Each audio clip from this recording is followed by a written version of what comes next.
From BBC Radio Scotland, this is Sports Sound.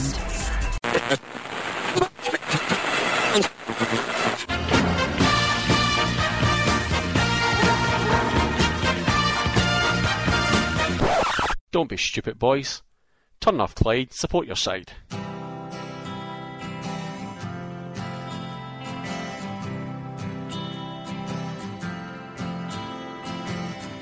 I would like to leave this city.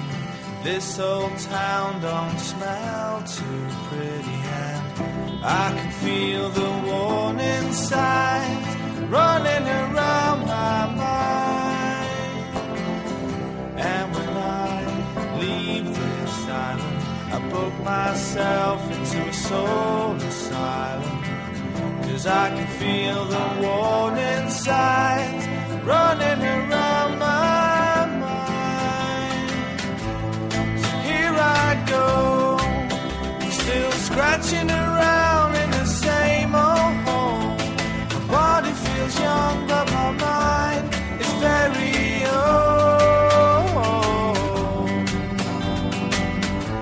So what do you say? You can't give me the dreams that are mine anyway.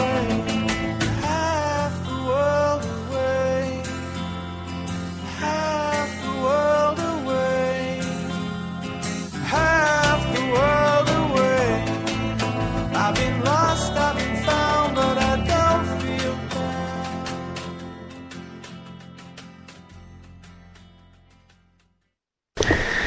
Good day, good evening, good afternoon, or good morning, wherever you are in the world. You're listening to the Half the World Away Celtic podcast from Hail Hail Media. My name's Kevin O'Neill and I'm based in Mandurah in Western Australia, originally from Coatbridge. And as always, joined all the way over on the other side of the country in Melbourne, Victoria, by my good friend and the housewife's favourite, Mr. Patrick Close, originally from Airdrie. Good day, Pat. G'day, Kev. How are you, mate?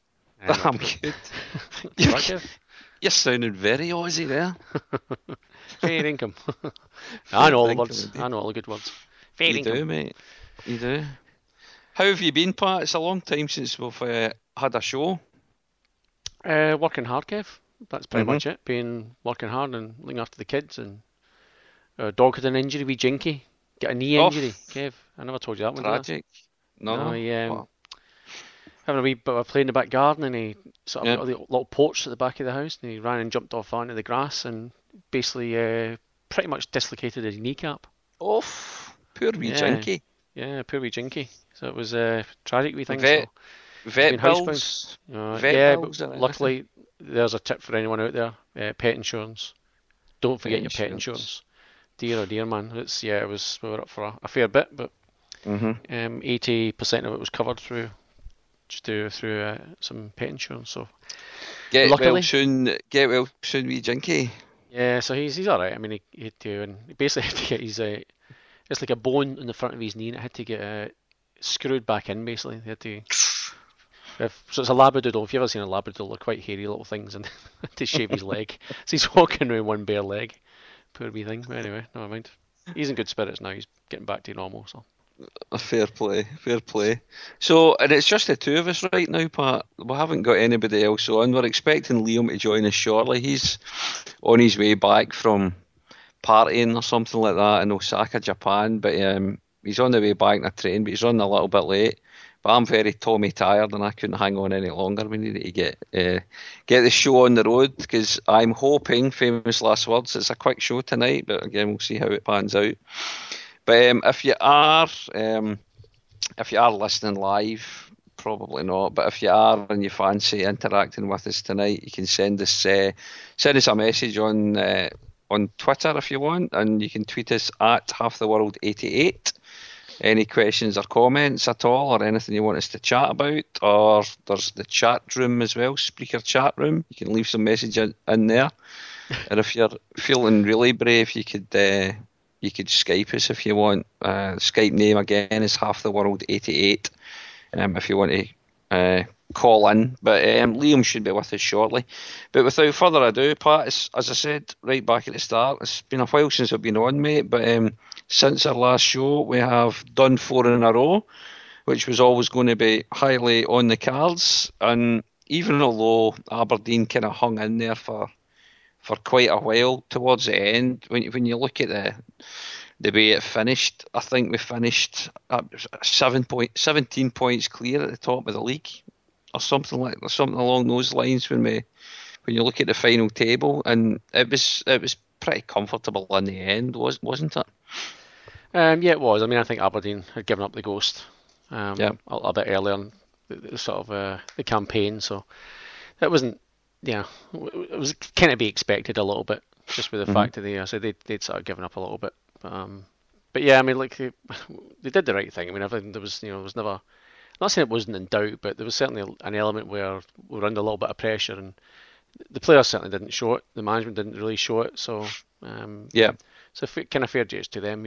They sort of withstood the pressure, and they win the games they had to win. And like after New Year, they've been playing brilliantly. It's a pleasure even this far away to sort of get up in the early hours and stuff to watch them at the moment. So long may that continue, and hopefully it progresses into the sort of the new season and stuff. So, I mean, they finished off. Yeah, well, they finished off really well. I mean, I said we smacked Inverness as well. I mean, Inverness are obviously resting a few guys for the cup final.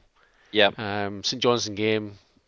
It was a draw, wasn't it? It was nothing each. It was nothing. It was a no score bore. It was quite a tricky game actually, that one.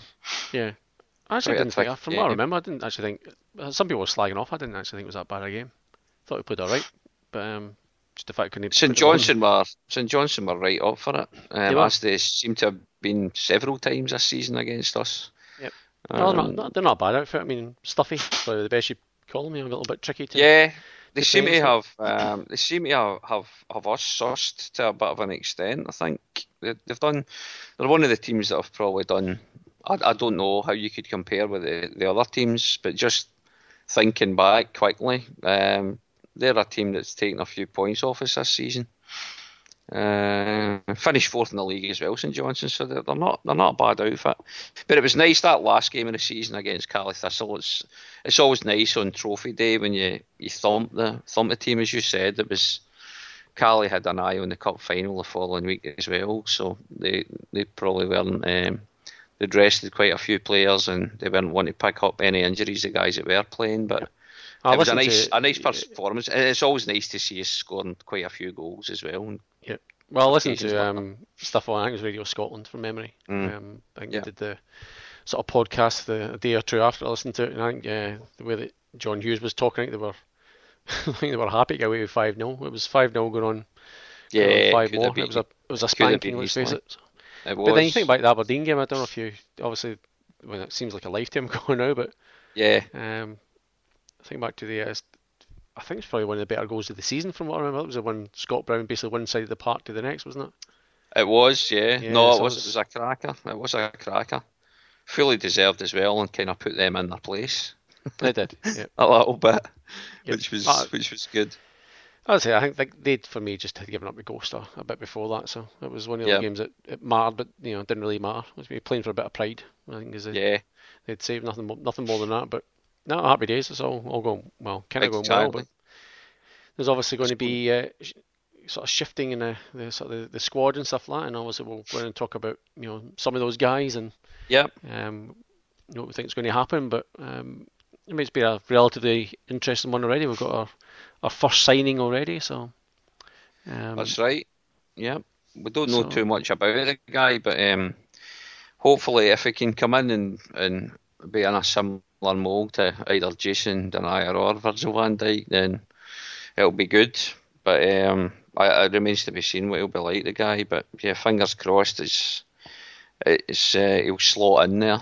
Because it's not looking good that we're going to have either Jason Denayer or Virgil van Dijk at Celtic Park next season in any capacity. Big Virgil was making these noises the other day in the Dutch media and things like that he's pretty much touting himself for a move just now as well. So Denayer has kind of said that he wouldn't rule out a return to Celtic, mind you, if Man City are happy enough with that arrangement. So you never know, maybe Denayer could come back. I don't know if it would influence him having Boyata there beside him, his fellow Belgian. Who knows? But we'll see. It's going to be tricky, though, Pat, I think, especially with the important Champions League qualifiers coming up, and to disrupt what's arguably the strongest part of our team is going to set us back a little bit potentially. It's not just disrupted it, Kev. It's completely disintegrated because Van Dijk goes and Denier was there obviously for part of the year. I mean, we're back to Effie, which is everyone's favourite backup, but nobody really wants to see him play there as a. I can't see that being I'm pretty certain if I can see us bringing in another centre half. I can't see Dyla saying Effie's good enough to get us into the Champions League. I can't see that happening at all. Boyata, again, hopefully he hits around the ground running, the guy. But if Van Dijk's not there and Deniers doesn't come back for another loan or whatever, I can see us trying to bring in another centre half.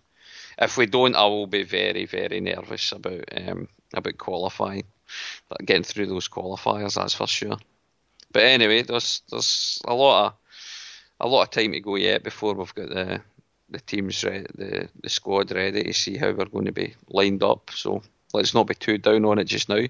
Although our season finished, Pat, after the trophy day, the season still went on for a little bit, and we maybe had half an eye on what was going on with Sevco's attempts at getting into the top league for their first time in their history.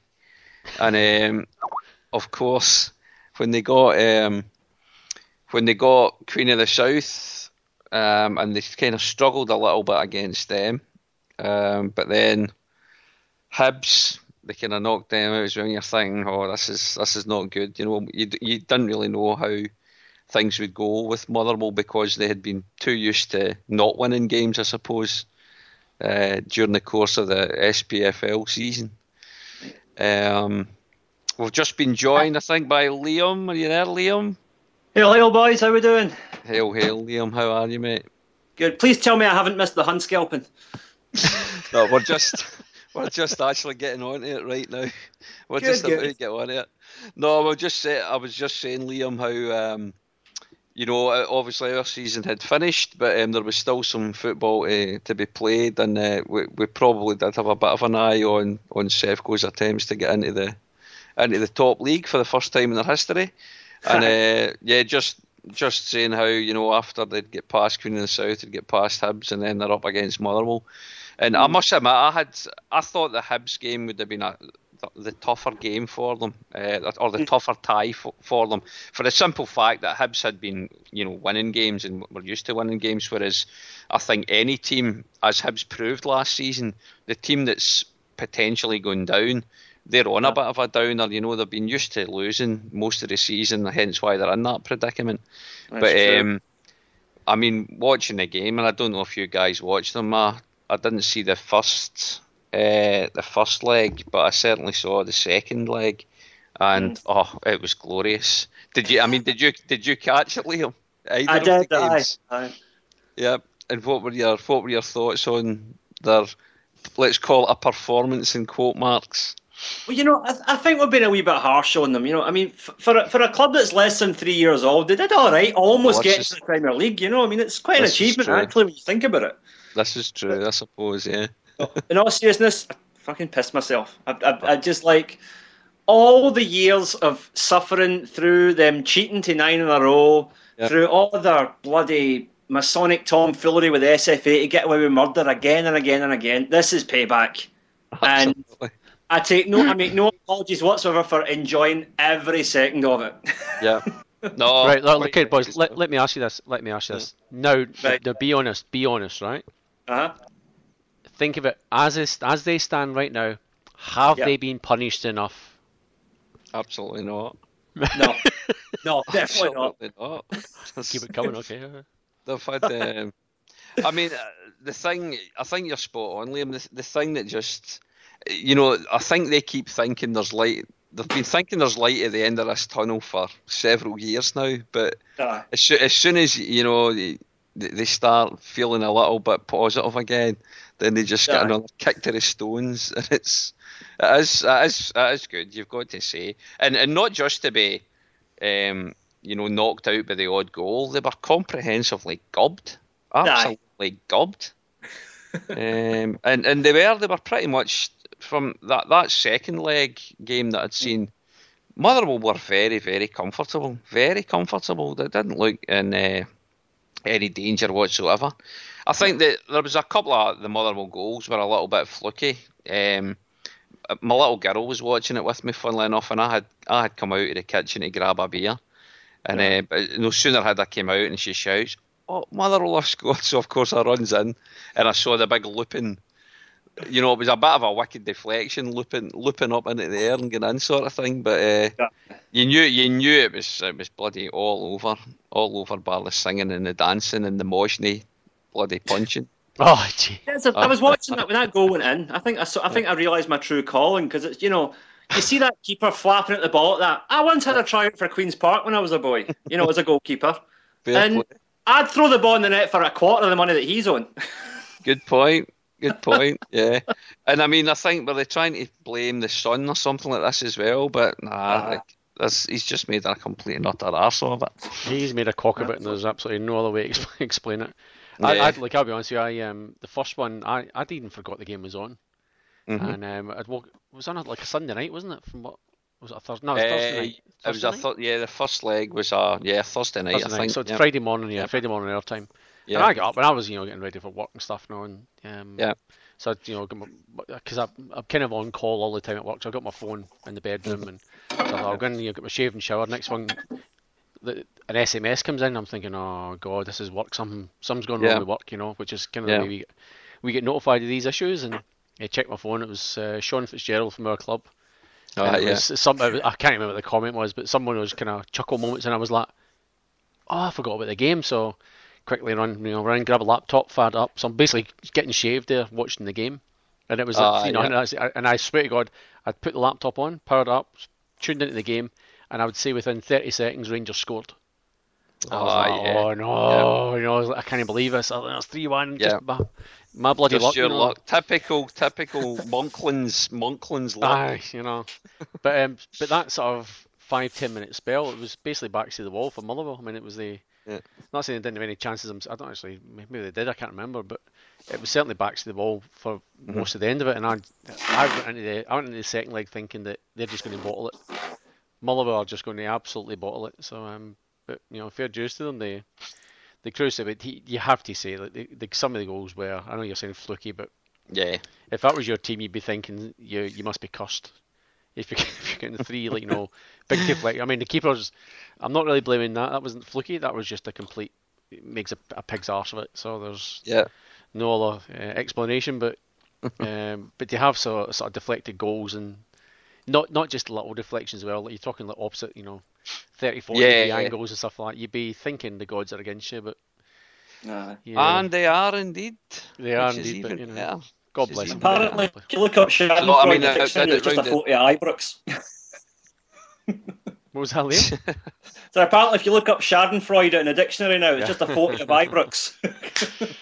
Yes, it was. There's certainly an element of that, but it's great at working with people, because other people know I'm a Scottish football fan, and you get quizzed on it. And it was the guy I was working, a contractor came in. I was sort of working on a certain project, and he's of Serbian descent, so he's having this chat to me, and he's because I've got on my little, you've seen it, Kevin, my little dog tag thing. I've got a I've got a little Celtic thing where my pass is for work, and he's obviously, I could see him looking down on it, and it's like, okay, fair enough. So didn't say anything. So it turns out this guy apparently of Serbian descent, so he's a Australian guy, but apparently he spent some 3-4 years at Red Star Belgrade on trial as a goalkeeper. So anyway, so he knows his stuff. So he's chatting away. He's going, Celtic and Rangers and stuff like that. He's like, it must be, it's bad, it's really bad. What about Rangers? It's bad for Scottish football, isn't it? And I was like, aye, it's fucking devastating. I'm absolutely, I don't know what to do with myself. And he's going, it's terrible, cause he thought I was being serious. So he's having this conversation with me, and I went, mate, you've got no idea. You've got no idea. And he's going, oh no. So we're having this nice chat, and then he's turned around and he went, look, I'm of Serbian descent. Yeah. I get the whole thing. Think of Serbia, Croatia. Yeah. If anybody knows anything about that sort of Yeah. rivalry, then it's me and my kind. So Mm-hmm. we got on like a house on fire after that, talking football most of the time. But anyway, that's the perception over here, is that it's bad for Scottish football that Rangers didn't make it. But I think they just go by the mainstream media, really. It's what they say, and just because that was the mainstream view over back home, it was that's the way it is. And any kind of other nation looking in on the situation, I think that's the way they'll see it. But they probably just don't understand the real feelings underneath there, because I don't know too many Celtic fans that are really crying that Shefko aren't around next season. But controversially, Kev, ultimately, for the publicity of Scottish football, it is bad if you think about it. So how many Scottish football games are you going to see over here? It's hard to kind of push Scottish football without those big games. So, but I see. I mean, yeah, you're talking about on free to air television or something like that. I don't think you'd see any. Just a general interest in Scottish football, because I'm guessing you would maybe get a Celtic Sevco game on SBS potentially if it was on, would you? Yep, you would. Yeah, we've had that here. And you're talking even like you get to a cup final, whatever. Against them, it would, even that's on free air, but it is in a sort of roundabout way. And different to Scotland. Back in Scotland, it would just be brilliant at the moment. Because just you think of, it's just a whole role reversal of I think of, I used to work in Clydebank at the time, but going through the whole sort of 10 in a row, 9 in a row, 10 in a row stuff, and it was it was flipping torture. Oh, it was painful. And it was as difficult a time as you would ever experience, but as a football fan, and not that you ever gave up the ghost, but you couldn't see a way out of it. It was just you just could not see a way out of it. And then obviously the tides have turned, and it's things are rosy on the east end of Glasgow, and absolutely things are sinking down towards Govan. But it would just be amazing back there. But you think of internationally, think of it, other countries just Scottish football didn't have a great reputation in the first place.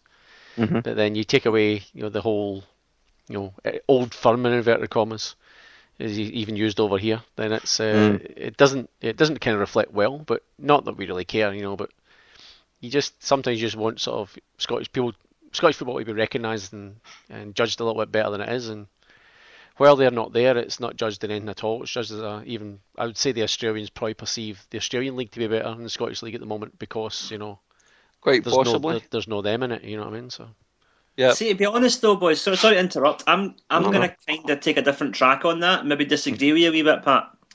Just for the simple reason that, see, when Rangers died, to me, it's an opportunity to rebrand Scottish football. Like, for example, okay, I'll go back about 5 years here. When I was in Tokyo, get chatting to this Japanese guy in the pub one night.